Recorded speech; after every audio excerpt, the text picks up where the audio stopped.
Seguimos acompañándote en esta tarde. Le damos la bienvenida al doctor Sebastián Cardó para hablar de las sucesiones, ¿no? ¿Cuáles son los tips para evitar justamente llegar a un juicio sucesorio? ¿Cómo estás, Sebastián? ¿Cómo andás? Tanto tiempo, ¿no? Hacía muchísimo que no venías, que no estabas por acá. Unos meses. Unos meses, tal cual. Bueno, ¿cuáles son las cosas que hay que lograr, que hay que hacer, que hay que prever para que evitemos no llegar a esos juicios sucesorios que por ahí son muy fastidiosos, donde a veces hay, bueno, generalmente hay más de un heredero y obviamente por mínimas cosas no se ponen de acuerdo? Bueno, por empezar, no morirse. Primero. En realidad, pero todos nos vamos a morir. ¿Qué va a ser? Es un tema que no se quiere tratar. No se trata de que vos, si vas a hacer un testamento, te que tenés ganas antes. De morirte. No te vas a morir antes. Al contrario, vas a vivir más tranquilo. Más tranquila vas a vivir porque ya dejas todo ordenado en vida. Y esto no es solamente como se ve en las películas, que testamento es solo para las películas. Entonces, acá es como una figura olvidada que nadie tiene presente y siempre queda todo a último momento. Entonces, cuando ocurre la muerte de una persona, se inicia automáticamente. O sea, si uno no decide por uno, te decide la ley por vos. Ajá. Entonces automáticamente, bueno, están los herederos forzosos y después pueden resultar algunas complicaciones y se inicia un juicio sucesorio, que es lo que más comúnmente se da, salvo cuando hay patrimonios grandes, ahí ya se arreglan las cuestiones de antemano, pero yo creo que aunque no tengas un patrimonio grande, vos podés dejar las cosas preestablecidas para tu tranquilidad y la tranquilidad de tus hijos. Es caro, porque yo me imagino que también mucha gente no lo hará especulando, ¿no? Con que obviamente va a tener que disponer de una cantidad de dinero para organizar todo eso. Es muy costoso, la gente puede acceder, sobre todo pensando, ¿no? Que hay muchas personas que capaz que tienen solamente una vivienda, a lo sumo dos, y por ahí viven al día, ¿no? Mirá, bueno, en realidad depende, si vamos, por ejemplo, va a ser costoso si vos, por ejemplo, haces una donación y después empieza un conflicto. Me hiciste asustar ya cuando... Porque, sí. Por el tema de la donación, si vos donás una propiedad, esa donación ahora con la modificación del código, la pueden revocar. Claro. Ahora, con este código nuevo. Exactamente. Y es muy común, viste, la donación con reserva de usufructo y todo lo demás. Sí. Bueno, ¿y qué tiene que hacer, por ejemplo, la persona que dice, yo ya quiero organizar mis bienes y se los quiero repartir a mis hijos? Tengo 2 casas, le dejo una a cada hijo, pero no tengo más que eso. ¿Cómo hago para yo seguir habitando alguna de ellas, por lo menos? Ahí es donde entra... Paso a terminar de contestarte la pregunta que me hiciste antes sobre los costos. Ahí está. Preciso no puedo ser porque hay que ver en particular y todo va a ser establecido en base al valor de los bienes. Ajá, ahí entra a jugar el Pero valor. El problema es que cuando vos no haces testamento, no lo prevés, puede haber conflictos, como te decía, en tribunales, y eso sí es costoso, y aparte los honorarios, los aranceles, son mucho más caros que si vos haces un testamento. Porque si vos haces un testamento ya de antemano podés hablar con tu abogado, el escribano y el contador y apelar a la figura del fideicomiso, que es un contrato, es una figura no muy conocida y que es un instrumento muy eficaz a la hora de evitar juicios sucesorios y los consiguientes costos financieros. Ahora paso a la segunda pregunta. Sí. ¿Cómo hacer? Bueno, también hay que ver cada situación en particular. La donación todavía sí se puede hacer, pero con ciertos riesgos. La donación con reserva de usufructo. Después está la renta vitalicia, pero no nos va a dar el tiempo para hablar de eso. Son otros buenos sistemas. Lo que quiero que quede en claro es una oportunidad para que la gente consulte a su contador, consulte con su abogado o escribano y vea otras alternativas y no deje... sobre todo, ¿sabes cuándo es útil esto? Cuando, por ejemplo, hay entre todos los hijos, imaginemos un hijo que está discapacitado y que necesita ciertos cuidados especiales. Cuando uno se quiere asegurar, obviamente. Exactamente. Entonces incluso puedes hablar con tu asesor de seguro que te puede asegurar por seguros de vida y todo lo demás. El más común es el de la donación, dijimos, pero ¿qué pasa ahora con la reforma del código?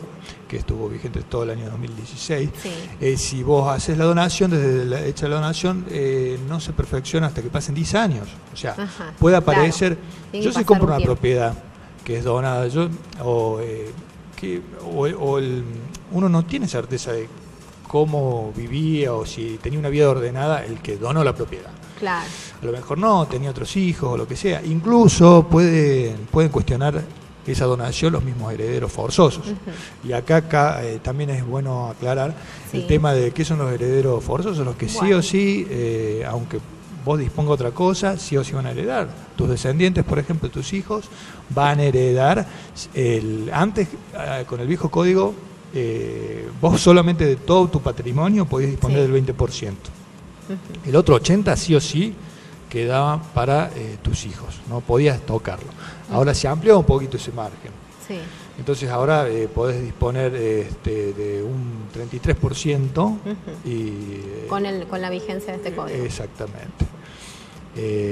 Entonces, bueno, es el único margen donde vos podés tocar y podés excluir, por ejemplo, en ese 33% a tus herederos forzosos. Si lo querés dejar a tu vecino, se lo dejás.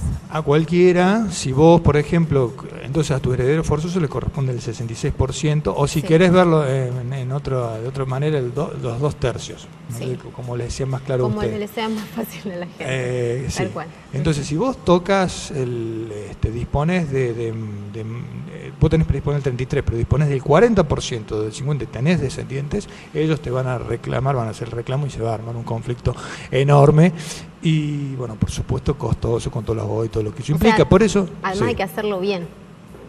No solamente esto de decir, bueno, quiero dejar mis cosas, sino hacerlo con conciencia, hasta dónde los límites de la ley me permiten disponer de ese patrimonio y hasta dónde sí o sí se va a tener que repartir entre los hijos en caso de Exactamente. Por eso esto es una cuestión básica de aclarar porque de qué podemos disponer nosotros y qué podemos hacer con el patrimonio, aunque sea chiquito. Bueno, pero también la planificación sucesoria es planificación,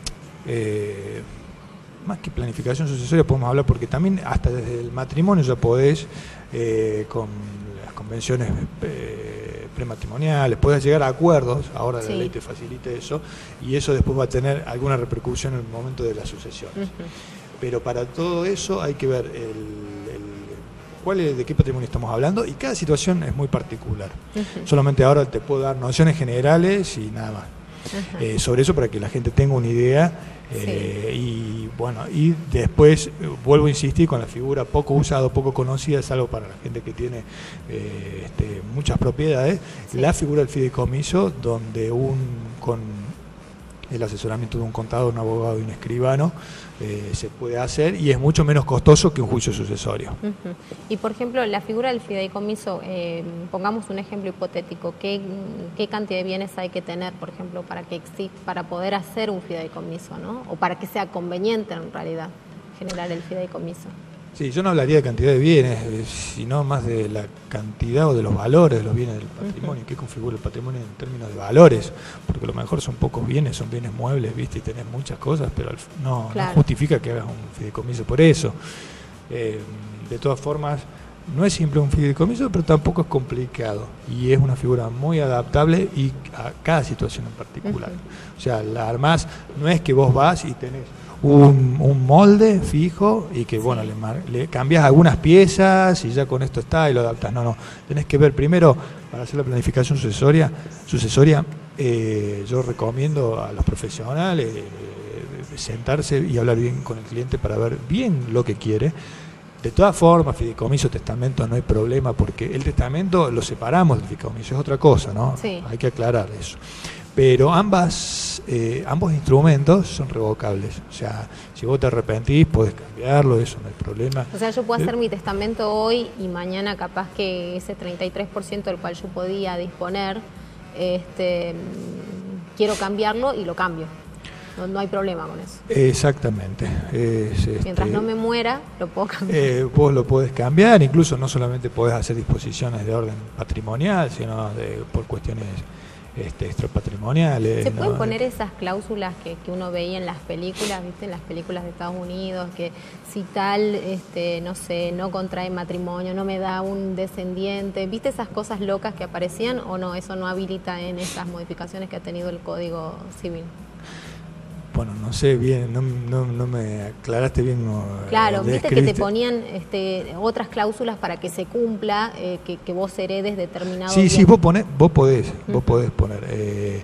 De todas formas, hay que ver que, insisto, de orden, a lo mejor esas cláusulas a las que vos decís raras, claro, poco convencionales, son más bien de orden, no, de orden extrapatrimonial, de decir, bueno, qué sé yo, no se me ocurre ahora, pero estoy un poco creativo para sacar una cláusula al aire ya. Pero sí es factible hacer. Va a heredar si me da un nieto varón, ponele, viste que hay no, sí, se puede, pero que no afecte la legítima, o sea, Ajá. que no afecte, quiero evitar el vocabulario técnico, pero que no afecte ese 66% o esas 2/3 partes. Si vos no afectas eso, puedes poner todas las cláusulas que quieras para el heredero. Y con el otro 33%. Exactamente, con la parte que vos podés disponer. Perfecto, bueno, entonces a la gente a decirle, ¿no? Que se anime, que consulte, y que bueno, que es una forma. Yo sé que hay mucha gente que sí lo hace, que ha decidido como ordenar su vida, sobre todo cuando hay varios hijos, ¿no? Como dejar las cosas un poco más tranquilas, y también me imagino que es una tranquilidad despojarse por ahí de situaciones que no quieren seguir viviendo, o decir, bueno, te ayudo con esto, seguramente vas a estar mejor, y dejan ya todo en orden, ¿no? ¿Cómo pueden hacer, Sebastián, para consultarte? Muy simple, al teléfono directamente me pueden contactar, incluso por WhatsApp. Ajá. 156 057 060. Bueno, ya genial. Te lo olvidaste. No, sí me lo acuerdo, me lo acuerdo. Pero por las dudas está bien que lo digas vos. Muchísimas gracias. Gracias por acompañarnos. A vos. Sí, que tengas una excelente tarde. Nos vamos a la pausa, ya volvemos.